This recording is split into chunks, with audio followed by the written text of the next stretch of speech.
Srimati Kanimozhi ji. Thank you, sir.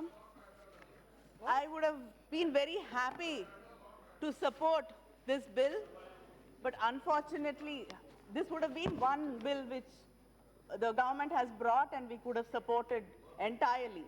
But then they've made sure that there is something that we cannot accept, and the minister is a very erudite lawyer, and I hope he can explain a few things to us.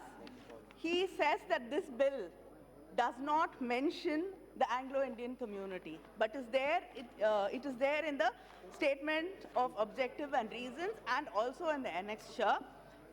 If it is not included in the main bill also, then I would like to know why he is not saying that the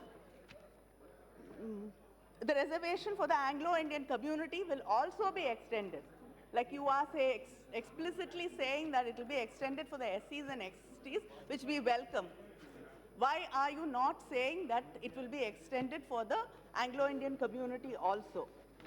And we all know that the Anglo-Indian community is shrinking, but of course, I think the numbers the minister is giving us is highly exaggerated, because I am sure personally among us, we would know around 50,000 Anglo-Indians around. In Tamil Nadu, it is more than 50,000 Anglo-Indians who live in Tamil Nadu, and definitely there are around, the member Haibi Eden mentioned, there are more than 3 lakh Anglo-Indians in this country. And their contribution to this nation in sports, in government, in the railways, in arts, it is something which we cannot forget. And just because they cannot elect a member with 3 lakhs, they will not be able to elect a member of their own, and they're spread out all over geographically. So I think it is fair to give them a representation. And I would also like to ask the minister, they are taking away MLAs from state assemblies. 13 state assemblies have MLAs who belong to the Anglo-Indian community, and 5 from the South. The South Indian states have 1 each. Did you discuss with the state governments? No. Have they accepted? No. Again and again, this government is interfering in the federal rights, and it's taking away the state rights in every single bill. The state rights are being taken away by this government. And just because you have a majority, it does not mean that you have to hurt the minorities. Always. Yesterday, you brought a bill which will hurt the Muslims, and today you're bringing a bill which is going to hurt the Christians. So I think America will get upset. majority is not the only thing which should be running this country. I think more than that, it is the humanness and the inclusiveness which is the most important in democracy. Sir, when it comes to the SC and ST reservation, we completely support that, we welcome that, and our intellectual revolutionary from Tamil Nadu, Periyar, said all women and men should live with dignity. Have we achieved that dignity? 70 years of reservation, political reservation, and where are we? Still, we build walls to keep the Dalits away. Even today, we cannot share a crematorium with them. Even the ashes can't mingle with each other. We can't share water, wells, tanks. We can't share living spaces with the Dalits. Dalits can't come walk our streets. Is this what we've achieved after 70 years? And aren't we all ashamed to say this in this august house? I think we have to hang our head in shame, because how many Dalit girls are insulted, raped? And do we raise our voices? Do we talk about that? Do we discuss that? In some ways, we've come to accept it. Even the media doesn't report it. It is only what happens in the cities which are reported. We just ignore what happens to the Dalits in this country and the scheduled tribes. I mean, I think it is so bad that we don't even think of them and we don't even understand they exist in this country. Sir, we, as proudly many people here have said that 15% in this parliament we have 15% SCs members and 8.6% ST members in this parliament. But this reservation has been given based on the 2001 census. And based on the 2011 census, I think it is high time we increase that. We cannot just keep numbers which are long gone and decide reservations on that. And when we're talking about reservations, I also like to remind the minister about the women's reservation bill, which doesn't seem to be happening at all. Women are, whichever caste they come from, they are the Dalits of this country.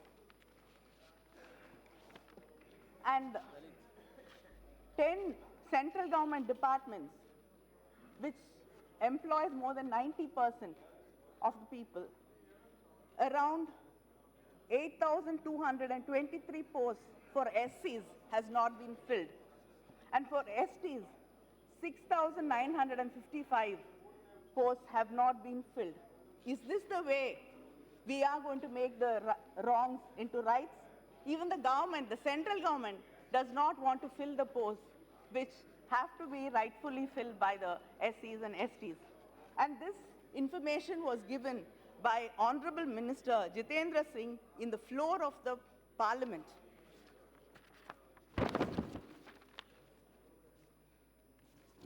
And sir, when we talk about people not being able to live in the same vicinity, not being able to walk in the same streets, I'd like to proudly talk about Tamil Nadu.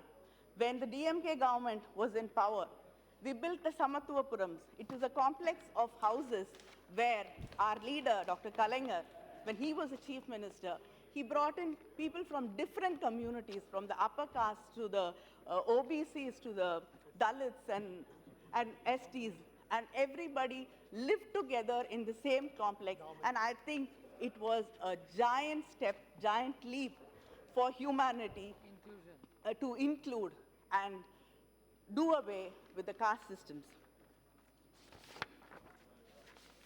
Sir, I also would like to talk about the scholarship benefits given to students. When we talk about empowering the SCs and the STs, I think education plays a vital role in that. This government has done away with scholarship benefits to SC, ST students who get into colleges through the management quota. It hurts these students to a very large extent. And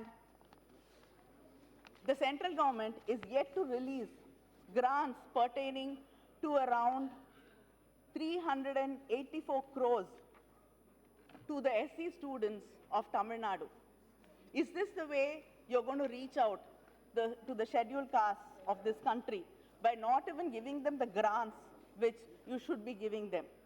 And according to one survey conducted by the IMM Bangalore, out of the 642 faculty members across 13 IIMs, 4 were from the SC community and 1 from the SC category. Same thing when it comes to the IIT Madras. In the last 10 years, out of 3,848 PhD admissions, only 234 were from the SC and ST communities. Sir, isn't this intellectual untouchability? Is this not what Rohit Venmula meant when he said, when equality is denied, everything is denied? Sir, this arrogance, intellectual arrogance, will not take this country anywhere. I think we have to work on helping them in an inclusive and wholesome way, just bringing in reservations and continuing that, we welcome it. That is not going to help. I think you have to empower them in all possible ways and treat them with dignity and respect and stop playing religious and communal politics. Thank you. Thank you.